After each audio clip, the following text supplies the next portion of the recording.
دومتي عملت لنا اختراع جديد للشيرنج. المفروض انها العلبة دي جاية كده فيها 8 قطع كرواسون مكتوب عليه ان هو معمول بالزبدة الطبيعي ومعاه 3 صوصات مختلفة. المفروض ان احنا ندب في الصوص ونشوف انه صوص احلى. بقى تعالوا نجرب مع بعض.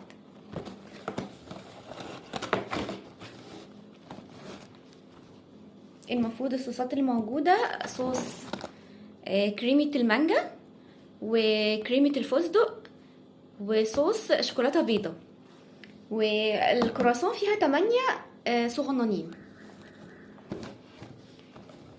هو شكل الباكج بصراحة حلو، تعالوا نشوفها من جوه شكلها ايه. بصوا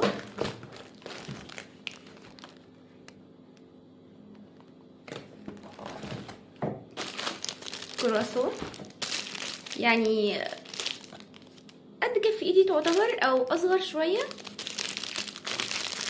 هنشوف الاول هي طعمها لوحدها فعلا زبده طبيعي. هي شكلها طازه بصراحه. بسم الله.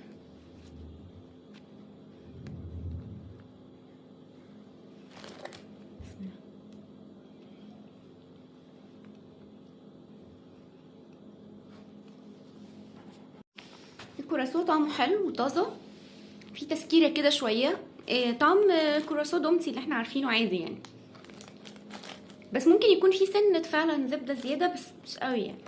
تعالوا بقى نجرب الصوصات.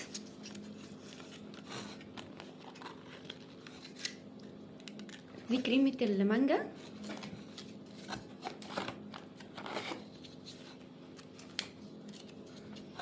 نفتحهم كلهم الاول ونشوف. بصوا كده ال3 صوصات، كريمه المانجا، دي كريمه الفستق، ودي الشوكولاته البيضاء. تعالوا بقى نغمس في كل صوص كده ونشوف طعمه ايه. اول حاجه في كريمه المانجا،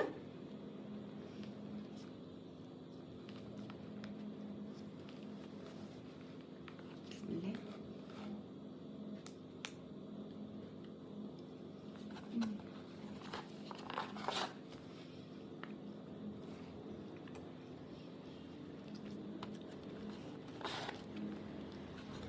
صوص المانجا طعمه حلو، طعم المانجا واضح فيه، قريب قوي من طعم، عارفين عصير المانجا اللي بنشتريه المعلب؟